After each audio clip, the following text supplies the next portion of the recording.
Welcome to Grown As Men, a perspective podcast on everything from the last generation of unashamed men. I grew up in a world where respect was earned, responsibility mattered, and the word microaggressions would have gotten you laughed right out of that Bachelor of Fine Arts program. In the last video, we watched Senator Rand Paul on the Senate floor arguing for fiscal responsibility. This is part 2, which is a direct continuation, picking up where he left off with his warning that the Founding Fathers would be appalled by what Congress has become. So without further ado, let's hit it. Congress exerts no powers, gives away its powers, and does not seek a restoration of its power. Right now, we're living under emergency rule, where the president has declared emergencies on 160 countries and has declared that he has the right to declare whatever he wants through import taxes. Well, our founding fathers would be appalled. The Constitution's very clear. Taxes originate in Congress, and even more specifically, taxes originate in the House of Representatives. Unfortunately, Congress has all been all too happy to wither in the shadow of the presidency that grows larger with each successive administration. Whether it be Republican or Democrat, the presidency grows larger and stronger. To wit, Can somebody explain to me why we don't vote somebody like this into the presidency? And actually, I know why. And I've started putting together notes, and eventually I'll probably do a video on it. Because it's become a popularity contest, and everybody says that, and you hear them say that, but they don't understand why. And the why is because essentially we've become addicted to charisma in the United States of America. It's why we're so obsessed with celebrities. It's why we're so obsessed with musicians, right? Because these people are all very charismatic typically, at least once they get in front of a camera or in an interview, right? And we're drawn to that. And there's nothing wrong with being drawn to that, or at least nothing inherently wrong. The problem is that when you apply that to our politics, right? I can recall a time in government class when I was in high school, and we were talking about Al Gore and George Bush, and somebody was like, oh, I think Al Gore's going to win because he's more charismatic. And I remember thinking, even at the time, what kind of thought process is that? Like, wouldn't you want somebody that maybe has a little more substance on policy? I mean, that's what I would want. And if that's what every American would want, then I think we'd be in a much better position as a country right now, but we're not, because we are addicted to charisma. As you can see, Rand Paul, probably not the most charismatic guy. In fact, I had a conversation with somebody, and I was telling them, this was months and months back, maybe even a couple of years, that, Trump was essentially a solution, or not a solution, but basically a Band-Aid, right? It's to stop the bleeding of what was happening in our country. When they asked who my ideal candidate would be, I said Rand Paul. Their response was, oh, he's such a dork, though.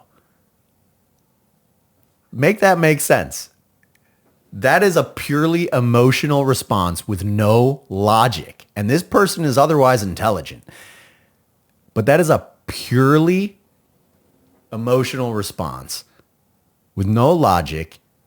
Rand Paul, like I said, has been consistent, very consistent in everything. And he's a constitutional conservative. He goes by the Constitution, by the book, right, so to speak. Like, he would literally be the best president we have ever had, aside from maybe Lincoln. And that was mainly because the circumstances that Lincoln was put in, and his fight to end slavery. But Rand Paul in modern day would be the best president. But American people don't want that, because they want charisma. I mean, Obama, when you watch that guy talk, it's great, right? When I watched Obama talk, I was like, man, he's good. He's good with words. His presidency was garbage. Okay, this was the guy that was supposed to rail against the system, and what did he end up doing? The biggest bank bailout in American history of the people that were abusing the system? Yeah, got signed under that guy. All right, let's get back to it. continuing resolution that we're considering, the spending plan that we're considering, maintains the Biden spending levels.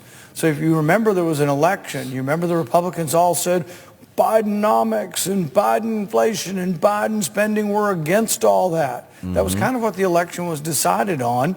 And now you have a Republican in the White House, Republicans in the Senate, Republicans in the House, And we're living under the Biden spending levels that they complained about.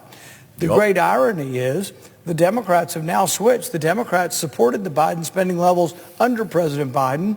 Now there's a President Trump and the spending levels are exactly the same. All the Democrats are voting no. It makes no sense at all.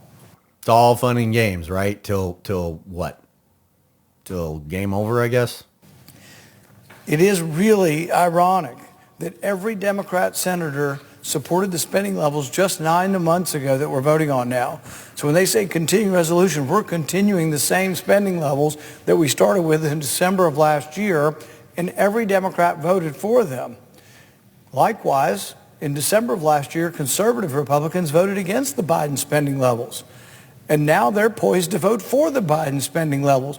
Both parties have completely flip-flopped to the opposite side of the same issue that hasn't changed. And this happens Congress has every truly term, entered every time. the upside-down world. Every time the executive branch switches parties, this happens every time. This is why when I hear people say, "Oh, the two-party system is a bust," I understand what they're saying. I don't think they understand why they're saying it. But if anything, this is the reason why they should be saying it. Because of this. Because they play games with fiscal responsibility and accountability, and they're always all for it when they don't have the executive branch. But the second they get in to power, all of a sudden, it's no big deal, right?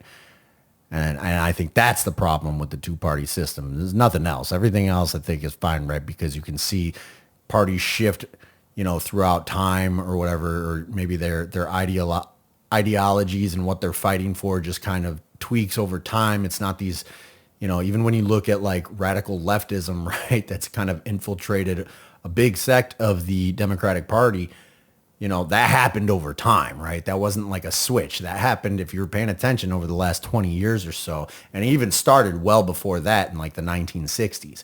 But this fiscal responsibility claim that like, we're for it or we're against it, whatever the case might be, like that's the problem with the two-party system, because nobody ever actually takes accountability or responsibility in the fiscal sense of things when their party is in the executive branch.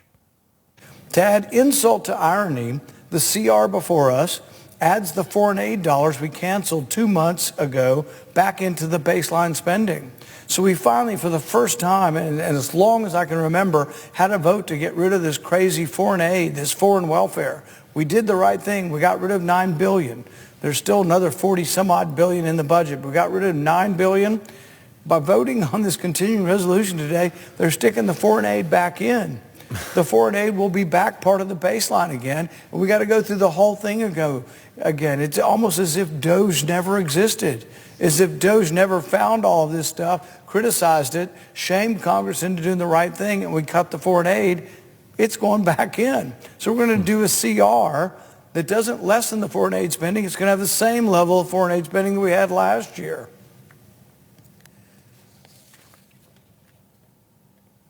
I'm not going to fall for this trick, and conservatives shouldn't either.